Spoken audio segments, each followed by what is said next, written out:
Hi മക്കളെ, അനുമോദ് സാറാണ്. അപ്പോൾ നമ്മുടെ ക്രിസ്മസ് എക്സാമിന് ചോദിക്കാൻ പോകുന്ന 5 ക്വസ്റ്റ്യൻ എന്തായാലും നമ്മുടെ പരീക്ഷയ്ക്ക് ചോദിക്കുന്ന ആ 5 ക്വസ്റ്റ്യനുമായിട്ടാണ് സാർ എന്ന് വന്നിട്ടുള്ളത്. ഓക്കെ മക്കളെ, അപ്പോൾ നമുക്ക് എന്ത് ചെയ്യാം, സമയമൊന്നും വൈകാതെ നമുക്ക് എന്ത് ചെയ്യാം, പെട്ടെന്ന് ആ 5 ക്വസ്റ്റ്യനിലേക്ക് കിടക്കാം. എടാ, ഒന്നാമത്തെ ക്വസ്റ്റ്യൻ നമ്മുടെ ത്രികോണമിതി ട്രിഗ്നോമെട്രി എന്ന് പറയുന്ന ചാപ്റ്ററിലെ ആ പ്രധാനപ്പെട്ട ക്വസ്റ്റ്യൻ, നിങ്ങളുടെ എക്സാം പേപ്പറിൽ 5 മാർക്കിന് ചോദിക്കുന്ന ആ ചോദ്യം ഇതാണെടാ. One boy sees the top of a tree on the bank of a river from the other bank at an elevation of 60 degree. Moving 20 meter backward, he sees at an elevation of 30 degree. ഒരു പുഴയുടെ കരയിൽ നിൽക്കുന്ന ഒരു കുട്ടി ഒരു മരത്തിന്റെ മുകളറ്റം മറുകരയിൽ നിൽക്കുന്ന 60 മേൽക്കോണിൽ കാണുന്നു. 20 മീറ്റർ പുറകോട്ട് സഞ്ചരിച്ച് അതേ മരത്തിന്റെ മുകളറ്റം എത്ര ഡിഗ്രിയിൽ കാണുന്നടാ? 30 ഡിഗ്രിയിൽ കാണുന്നു. ചോദ്യം ഇതാണ്, ആ ഏകദേശ ചിത്രം വരയ്ക്കുക. Draw a rough figure based on the given details. Okay, അടുത്തത് എന്താണ്? മരത്തിന്റെ ഉയരം എന്താണ് എന്നാണ് രണ്ടാമത്തെ ബി ക്വസ്റ്റ്യൻ. അതായത് what is the height of the tree, മരത്തിന്റെ ഉയരം എന്താണ്? പിന്നെ റിവറിന്റെ വിഡ്ത്ത് കാണണം. എടാ, എത്ര മാർക്കിന്റെ ക്വസ്റ്റ്യൻ ആണ്? 5 മാർക്കിന്റെ ക്വസ്റ്റ്യൻ ആണ്. ഓക്കെ, 5 മാർക്കിന് എളുപ്പത്തിൽ എങ്ങനെ ഇത് കാണാമെന്ന് നോക്കിക്കോ. ഇവിടെ തന്നിരിക്കുന്ന ആംഗിൾ ആണ് മക്കൾ നോക്കേണ്ടത്. 30 ഡിഗ്രിയും 60 ഡിഗ്രിയുമാണ്. എടാ, 30 ഡിഗ്രിയും 60 ഡിഗ്രി ആണെങ്കിൽ മക്കൾ ഉറപ്പിച്ചത് എങ്ങനെയാണ് ചെയ്യേണ്ടതെന്ന് നോക്കുക. ആദ്യം നമ്മൾ എന്ത് ചെയ്യുക, അതിന്റെ ചിത്രം വരയ്ക്കണം. ചിത്രം എങ്ങനെയാണ് വരിക? ചിത്രം വരിക ഇങ്ങനെയാണ്. ഒരു മരമുണ്ട്, ആ മരം ഒരു പുഴ, ഇതാണ് പുഴയുടെ വീതി. ഈ പുഴയുടെ വീതി ഇപ്പുറത്തുനിന്ന് ഒരാൾ എലവേഷനിൽ എത്രയിൽ കാണുന്നു? 60 ഡിഗ്രിയിൽ കാണുന്നു. ഇവിടുന്ന് 60 ഡിഗ്രിയിൽ കാണുന്നു. എന്നിട്ട് അയാൾ എന്ത് ചെയ്യുന്നു? ആ കുട്ടി ഒരു 20 മീറ്റർ ബേക്കോട്ട് സഞ്ചരിക്കുന്നു. അങ്ങനെയാണല്ലോ നമ്മുടെ ചോദ്യത്തിൽ പറയുന്നത്. 20 മീറ്റർ പുറകോട്ട് സഞ്ചരിച്ചടാ അതേ മരം എത്ര ഡിഗ്രിയിൽ കാണുന്നു? 30 ഡിഗ്രിയിൽ കാണുന്നു. അങ്ങനെയെങ്കിൽ ആ മരത്തിന്റെ ഉയരവും ഞാൻ എച്ച് ആക്കി എടുക്കുന്നു, പുഴയുടെ വീതി എക്സ് ആക്കി എടുക്കുന്നു. ഇത് രണ്ടുമാണ് കാണാൻ പറഞ്ഞത്. അപ്പോൾ നമ്മൾ ഈ ചിത്രം വരച്ചു കഴിഞ്ഞാൽ അതിനൊരു മാർക്ക് കിട്ടും. ചിത്രം വരച്ചു കഴിഞ്ഞാൽ അതിനൊരു മാർക്കാണ്. ഇനി നമുക്ക് എന്ത് ചെയ്യണം? എച്ച് കാണാൻ മക്കൾ പേടിക്കണ്ട. 30ഉം 60ഉം ആണെങ്കിൽ എടാ ഉറപ്പിച്ചോ, അവിടെ നമ്മൾ ഉപയോഗിക്കേണ്ട സാധനം റേഷ്യോ ആണ്, അംശബന്ധമാണ്. ഏതാണ് കാണേണ്ടതാ? അംശബന്ധമാണ് കാണേണ്ടത്. ഈ അംശബന്ധം എന്ന് പറയുന്നത് 30, 60 വരുമ്പോൾ 1:√3:2 ആയിരുന്നു. ഓർമ്മയില്ലേ? 30, 60, 90 വന്നാൽ നമ്മുടെ അംശബന്ധം റേഷ്യോ എന്ന് പറയുന്നത് 1:√3:2 ആണ്. ഓക്കെ, അപ്പോൾ ഈ 60 ഡിഗ്രി എച്ച് 30. ഇപ്പം ഇവിടെ നോക്കിക്കോളൂ, ശ്രദ്ധിക്കുക. ഈ 60ന് ഓപ്പോസിറ്റ് ഇവിടെ എത്രയായിരിക്കടാ? 120 ഡിഗ്രി ആയിരിക്കും അല്ലേ? 60ന്റെ തൊട്ടിപ്പുറം 120 ഡിഗ്രി ആയിരിക്കും. അവിടെ 120 ഡിഗ്രി വന്നാൽ മക്കൾ ശ്രദ്ധിക്കേണ്ട കാര്യം, 120 30 ആണെങ്കിൽ ഇവിടെ വരുന്ന കോണും എത്ര തന്നെ? 30 ഡിഗ്രി തന്നെ. അപ്പോൾ ആ ട്രയാങ്കിൾ, ഞാൻ വേണമെങ്കിൽ നമുക്ക് ട്രയാങ്കിളിന്റെ പേര് കൊടുക്കാം. ട്രയാങ്കിൾ ABC, ഇത് ഡി ആണെങ്കിൽ ഇവിടെയുള്ള ട്രയാങ്കിൾ ത്രികോണം DCB എന്ന് പറയുന്നത് എന്തായിരിക്കും? സമപാർശ്വമായിരിക്കും. സമപാർശ്വം മീൻസ് ഐസോസിലസ് ആയിരിക്കും. ഐസോസിലസ് ട്രയാങ്കിൾ ആയിരിക്കും. അങ്ങനെയാണെങ്കിൽ ശ്രദ്ധിച്ച മക്കളെ, 120, 60, 30 ആ വരുന്ന കേസിൽ ഇവിടെ DB 20 ആണെങ്കിൽ DCയും 20 ആയിരിക്കും. എന്തുകൊണ്ടാണ് DB 20 ആണെങ്കിൽ DCയും 20 ആകുന്നത്? കാരണം അത് സമപാർശ്വ ത്രികോണമാണടാ, ഐസോസിലസ് ട്രയാങ്കിൾ ആണ്. അപ്പോൾ ഇവിടെ 20ഉം ഇവിടെ 20ഉം ആയാണെങ്കിൽ മറ്റേ ട്രയാങ്കിൾ മാത്രം നമ്മൾ എടുക്കുകയാണെങ്കിൽ ഇങ്ങനെ വരുന്ന ട്രയാങ്കിളിൽ ഇത് 60 ആണ്, ഇവിടെ 20 കിട്ടി, ഇവിടെ 90 ആയിരിക്കും, അപ്പം ഇവിടെ 30 ആയിരിക്കും. ഈ എച്ചും ഈ എക്സും ആണ് കാണേണ്ടത്. നമ്മുടെ റേഷ്യോ ഉപയോഗിച്ച് നമുക്ക് എന്ത് പറയാം? ഇവിടെ എച്ച് എന്ന് പറയുന്നത് എന്തായിരിക്കും? എച്ച് എന്ന് പറയുന്നത് ശ്രദ്ധിച്ചോളുക. എച്ച് എന്ന് പറയുന്നത് 90ന് ഓപ്പോസിറ്റ് 20 ആണെങ്കിൽ നമുക്ക് പറയാം 30ന് ഓപ്പോസിറ്റ് എത്രയായിരിക്കും? 10 ആയിരിക്കും. 30ന് ഓപ്പോസിറ്റ് എത്രയായിരിക്കും? 10 ആയിരിക്കും. 90ന് ഓപ്പോസിറ്റ് 20 ആണെങ്കിൽ 30ന് ഓപ്പോസിറ്റ് 10 ആയിരിക്കും. 60ന് ഓപ്പോസിറ്റ് 10√3 ആയിരിക്കും. 60ന് ഓപ്പോസിറ്റ് എത്രയായിരിക്കും? 10√3 ആയിരിക്കും. അപ്പോൾ എച്ച് എന്ന് പറയുന്നത് നമുക്ക് എന്ത് കിട്ടി? 10√3 മീറ്റർ. അങ്ങനെയാണെങ്കിൽ 10√3 എന്നുള്ളത് നമുക്ക് ഇങ്ങനെ എടുക്കാം. 10 × √3 വില 1.732. 1.73 എടുത്തു കഴിഞ്ഞാൽ ആൻസർ കിട്ടുക 17.3 മീറ്റർ ആണ് മരത്തിന്റെ ഉയരം. അതേപോലെ തന്നെ എക്സ് എന്ന് പറഞ്ഞ പുഴയുടെ വീതി. സി ക്വസ്റ്റ്യൻ ആൻസർ എന്താ വരിക? 10 മീറ്റർ. സിമ്പിൾ ആണടാ. എത്ര മാർക്ക്? 5 മാർക്കിന്റെ ക്വസ്റ്റ്യൻ ആണ്. എത്ര മാർക്കിന്റെ ക്വസ്റ്റ്യൻ ആണ്? 5 മാർക്കിന്റെ ക്വസ്റ്റ്യൻ ആണ്. ഓക്കെ, അപ്പൊ നമ്മുടെ രണ്ടാമത്തെ ചോദ്യം, രണ്ടാമത്തെ ചോദ്യം ഉറപ്പിച്ചോ ഈ ക്വസ്റ്റ്യൻ നിങ്ങളുടെ 15-ാം തീയതി നടക്കുന്ന നമ്മുടെ മാത്സ് എക്സാമിന്റെ അകത്ത് ഈ ക്വസ്റ്റ്യൻ നിങ്ങൾക്ക് കാണാം. ഓക്കെ, ചോദ്യം വരുന്നത് ഏത് ചാപ്റ്ററിൽ നിന്ന്? കോർഡിനേറ്റ്സിന്റെ അകത്ത് സൂചക സംഖ്യയിൽ നിന്ന് വരുന്ന ചോദ്യം. അതായത് draw XY axis and mark the following points: A 10, B 70, C 64, D 24 എന്നീ ബിന്ദുക്കൾ എവിടെ വരയ്ക്കാനടാ? XY എന്ന സൂചകാംശങ്ങളിൽ വരച്ചടയാളപ്പെടുത്തുക. ഓക്കെ, നമുക്ക് ആദ്യം അതങ്ങ് ചെയ്യാം. ഓക്കെ, ആദ്യം അത് ചെയ്തു കഴിഞ്ഞാൽ എന്തായി? നമുക്ക് ഇങ്ങനെ രണ്ട് സൂചകാംശങ്ങൾ വരയ്ക്കുക. എന്നിട്ട് എന്ത് ചെയ്യുക? കൃത്യമായിട്ട് അടയാളപ്പെടുത്തുക. 0, 1, 2, 3, 4, 5, 6. ഇങ്ങോട്ട് -1, -2, -3, -4.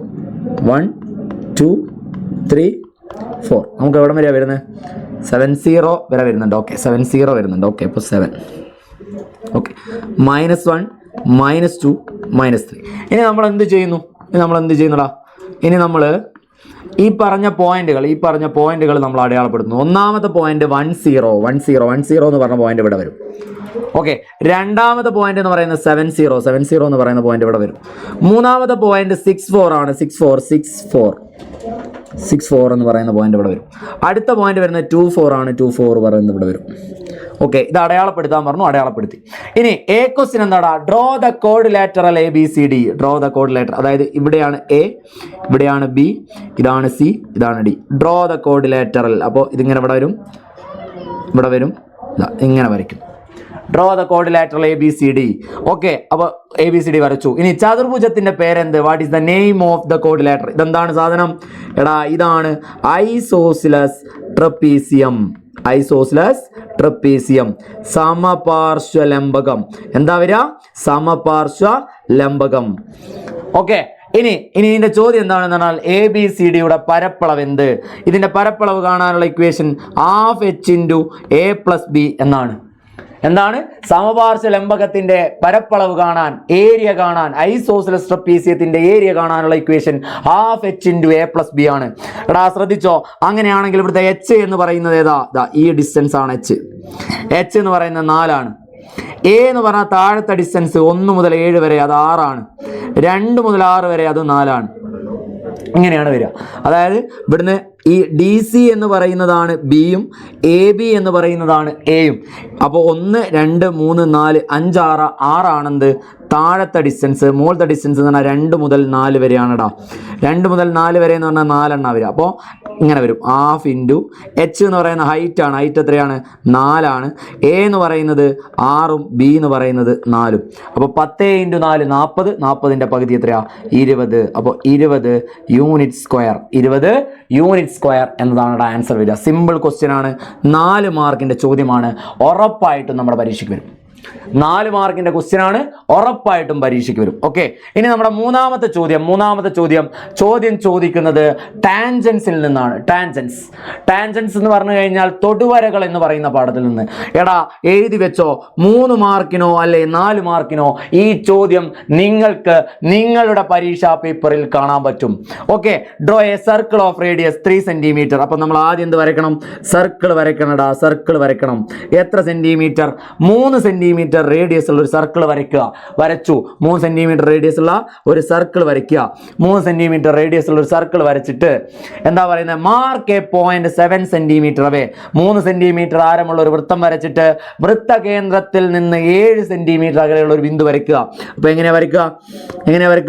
7 സെന്റിമീറ്റർ. അതാ ഇവിടുന്ന് ഇങ്ങനെ കൃത്യം 7 സെന്റിമീറ്റർ അകലെയുള്ള ഒരു ബിന്ദു വരയ്ക്കുക. ബിന്ദു വരച്ചിട്ട് നമ്മളോട് എന്ത് പറയുന്നു? ബിന്ദുവിൽ നിന്ന് വൃത്തത്തിലേക്ക് തൊടുവര വരയ്ക്കുക. Okay, draw tangents from that point. ആ പോയിന്റിൽ നിന്ന് ടാൻജൻസ് വരയ്ക്കുക. അപ്പൊ എങ്ങനെയാ വരയ്ക്കാന്ന് നോക്കോ. നമ്മൾ ഈ വരച്ച 7 സെന്റിമീറ്റർ ഇല്ലേ, ആ 7 സെന്റിമീറ്ററിന് കൃത്യമായിട്ട് എന്ത് വരയ്ക്കുക? അതിന്റെ പെർപെൻഡിക്കുലർ ബൈസെക്ടർ വരയ്ക്കുക. എന്താ വരയ്ക്കണ്ടേ? പെർപെൻഡിക്കുലർ ബൈസെക്ടർ വരയ്ക്കുക. പെർപെൻഡിക്കുലർ ബൈസെക്ടർ വരയ്ക്കുക. Perpendicular bisector. ലംബ സമഭാജി വരയ്ക്കുക. മറന്നു പോകരുത്, ലംബ സമഭാജി വരയ്ക്കുക. ലംബ സമഭാജി എങ്ങനെയാ വരയ്ക്കുക? ഇത് രണ്ടെണ്ണം ഇങ്ങനെ രണ്ട് സൈഡിൽ നിന്നും പകുതി കൂടുതൽ എടുത്തിട്ട് താഴെ മേലെ എന്ത് വരയ്ക്കണം? ആർക്ക് വരയ്ക്കണം, ചാപം വരയ്ക്കണം. എന്നിട്ട് അത് യോജിപ്പിക്കുക. അതിങ്ങനെ യോജിപ്പിക്കുക. അപ്പൊ എന്തായി? ലംബ സമഭാജിയായി. ഇനി ഈ ലംബ സമഭാജി തൊടുന്ന പോയിന്റിൽ നിന്ന് ശ്രദ്ധിച്ചോളാം, ഈ പോയിന്റിൽ നിന്ന് നമ്മൾ എന്ത് ചെയ്യണം? ആ പോയിന്റിൽ നിന്ന് നമ്മൾ ഈ കേന്ദ്രം വരെയുള്ള ഡിസ്റ്റൻസ് എടുത്തിട്ട് വൃത്തത്തിൽ ഇതാ ഇങ്ങനെ ഒരു ചാപം, ഇവിടെയും ഇവിടെ ആർക്ക് വരയ്ക്കും. ചാപം രണ്ട് സൈഡിലും ചാപം കട്ട് ചെയ്യുന്നത്. അതായത് അവിടുന്ന് നമ്മൾ സർക്കിൾ വരച്ചാൽ വൃത്തത്തിന് എവിടെയൊക്കെ കട്ട് ചെയ്യോ അവിടെ കൃത്യമായിട്ട് കട്ട് ചെയ്യുക. കട്ട് ചെയ്ത് കഴിഞ്ഞിട്ട് ശ്രദ്ധിക്കേണ്ട കാര്യം, അത് അവിടുന്ന് പോയിന്റിലേക്ക് നമ്മൾ എന്ത് വരയ്ക്കടാ? തൊടുവര വരയ്ക്കുക. എത്ര മാർക്കിന്റെ ചോദ്യടാ? 4 മാർക്ക് ഉറപ്പാ. 4 മാർക്ക്. 3 മാർക്കിനോ 4 മാർക്കിനോ എന്തായാലും ചോദ്യം വരും. നിങ്ങൾ എഴുതി വെച്ചോളൂ. ക്വസ്റ്റ്യൻ വരും. ഓക്കെ, ക്വസ്റ്റ്യൻ ഉറപ്പായും വരും. ക്വസ്റ്റ്യൻ എന്തായാലും വരും. ഓക്കെ, ക്വസ്റ്റ്യൻ എന്തായാലും വരും. ഓക്കെ, അപ്പോൾ മക്കളെ ഇമ്പോർട്ടൻറ്റ് ക്വസ്റ്റ്യൻ ആണ്, പരീക്ഷയ്ക്ക് വരും. ഡൺ. ഓക്കെ, അപ്പോൾ അടുത്ത ചോദ്യം നമ്മുടെ 4ാമത്തെ ചോദ്യം. How many natural numbers starting from first must be added to get 465? 1 മുതൽ തുടർച്ചയായ എത്ര എണ്ണൽ സംഖ്യകൾ കൂട്ടിയാൽ 465 കിട്ടും? ചാപ്റ്റർ ഏതാടാ? Chapter polynomials and equations. Polynomials, ബഹുപദങ്ങളിലുള്ള ക്വസ്റ്റ്യൻ ആണ്. ക്വസ്റ്റ്യൻ്റെ പ്രത്യേകത എന്ന് പറയുന്നത് 2 ചാപ്റ്റർ കണക്ട് ചെയ്തുകൊണ്ടുള്ള ക്വസ്റ്റ്യൻ. നമ്മുടെ ആദ്യ ഭാഗത്തുള്ള അരിത്തമെറ്റിക് സീക്വൻസ് ആയിട്ട് കണക്ട് ചെയ്തുകൊണ്ടുള്ള ക്വസ്റ്റ്യൻ ആണ്. ഇമ്പോർട്ടൻ്റ് ആണ്, ശ്രദ്ധിച്ചോളുക. How many natural numbers starting from first must be added to get 465? അപ്പോൾ നാച്ചുറൽ നമ്പേഴ്സിൻ്റെ സമ്മ് കാണണം നമ്മൾ. നാച്ചുറൽ നമ്പേഴ്സിൻ്റെ സമ്മ് കാണാനുള്ള equation n × n+1/2 that is equal to 465. ഇനി ഇത് അങ്ങോട്ട് എടുത്തു കഴിഞ്ഞാൽ n × n+1 is equal to 2. അങ്ങോട്ട് പോയാൽ 930 എന്ന് കിട്ടും. That is n² + n is equal to എത്ര? 930. n² + n is equal to എന്താണ്? 930. n² + n is equal to 930. Okay, അപ്പോൾ ഇതിനെ നമുക്കൊരു സെക്കൻഡ് ഡിഗ്രി ആക്കാൻ n² + n - 930 ഈക്വൽ ടു എന്തായി? 0 ആയി. n² + n - 930 ഈക്വൽ ടു എന്തായി? 0 ആയി. Okay, n² + n - 930 equal to എന്താണ്? 0 എന്ന് പറയാം. ഓക്കെ ആണോ? ഇനി ഇതിനെ നമ്മൾ എന്തുപയോഗിക്കുന്നടാ? ഇവിടെ നമ്മൾ നമ്മുടെ ആ equation -b + or -√b² - 4ac/2a എന്ന് പറയുന്ന ഇക്വേഷൻ അപ്ലൈ ചെയ്തുകൊണ്ട് നമ്മൾ ആ n കാണുന്നു. ഓക്കെ, ഇതിൽ നിങ്ങൾ മനസ്സിലാക്കേണ്ട ഒരു കാര്യം, n² + n - 930 ഈക്വൽ ടു 0 ആണെങ്കിൽ a equal to 1, b equal to 1, c equal to -930. Okay, അങ്ങനെ വരുമ്പോൾ ശ്രദ്ധിച്ചോ മക്കളെ, എങ്ങനെയാ ചെയ്യുക? b² - 4ac നമ്മൾ കാണുന്നു. b² 1² - 4 × 1 × -930 that is equal to 1 + 3721 which means that is the square of 61. 61ന്റെ square ആണത്. ഓക്കെ, അങ്ങനെയാണെങ്കിൽ നമുക്ക് n ആണ് കാണേണ്ടത്.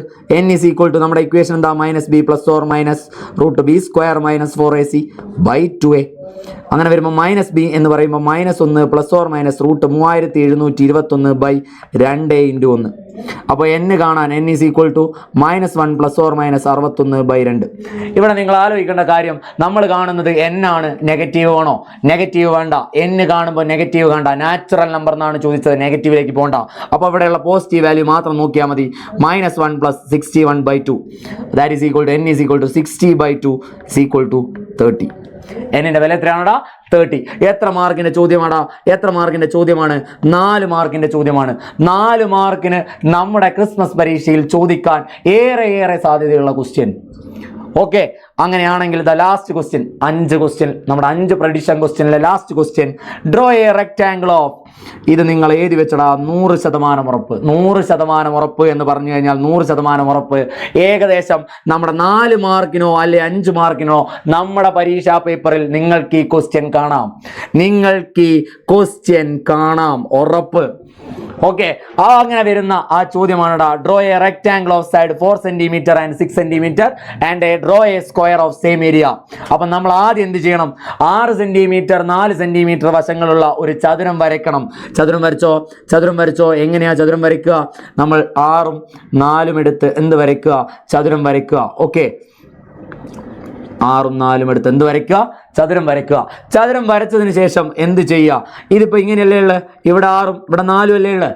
നമ്മൾ ആ 4 സെന്റിമീറ്റർ നമ്മൾ എന്ത് ചെയ്യണം? 4 സെന്റിമീറ്റർ നമ്മൾ ഇങ്ങോട്ട് നീട്ടി വരയ്ക്കണം. 4 സെന്റിമീറ്റർ നീട്ടി വരയ്ക്കണം. നീട്ടി വരച്ചാൽ ഇപ്പോൾ 6ഉം 4ഉം എത്രയായി? 10 ആയില്ലേ? 10 ആയ മക്കളെ എന്ത് ചെയ്യണം എന്ന് പറഞ്ഞാൽ 10ന്റെ പകുതിയായ 5ൽ നമ്മൾ അടയാളപ്പെടുത്തുക. 5ൽ അടയാളപ്പെടുത്തി അവിടെ നമ്മളൊരു സെമി സർക്കിൾ വരയ്ക്കുക. ഓക്കെ, അവിടെ എന്ത് വരയ്ക്കുക? സെമി സർക്കിൾ വരയ്ക്കുക. സെമി സർക്കിൾ വരച്ചു കഴിഞ്ഞാൽ ഇവിടെയുള്ള ഈ വരയില്ലടാ, ഈ വര ഇവിടെ ജോയിൻ ചെയ്യുക. ഇവിടെ വര ജോയിൻ ചെയ്താൽ ആ കിട്ടുന്ന ഡിസ്റ്റൻസ് അതാണ്, അതായത് ഇവിടം മുതൽ ഇവിടം വരെയുള്ള ഈ ഡിസ്റ്റൻസ്. ഏത് ഡിസ്റ്റൻസ്? ഈ ഡിസ്റ്റൻസ്. അതാണ് നമ്മുടെ സമചതുരത്തിന്റെ ഒരു വശം. ആ വശം എന്ന് പറയുന്നതാ √20 ആയിരിക്കും. ആ വശം എന്തായിരിക്കും? √20. കാരണം √24 കേട്ടോ മക്കളെ, √24.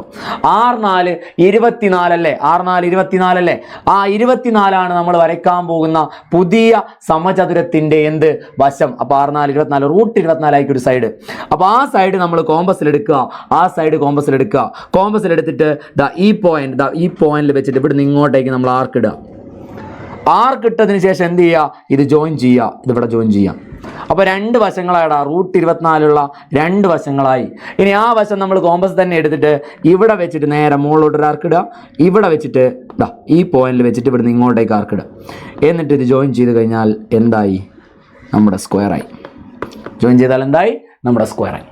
ഈ ചോദ്യം നമ്മുടെ പരീക്ഷയ്ക്കട 5 മാർക്കിനോ അല്ലെങ്കിൽ 4 മാർക്കിനോ ചോദിക്കും, ഉറപ്പ്.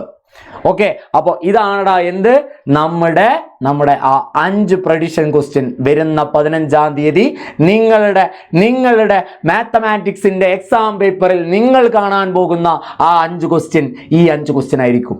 ഓക്കെ, പ്രധാനപ്പെട്ട ആ 5 ക്വസ്റ്റ്യൻസ് ഇതായിരിക്കും. ഓക്കെ മക്കളെ, അപ്പോൾ ഇതാണ് നമ്മുടെ ആ 5 ക്വസ്റ്റ്യൻസ്.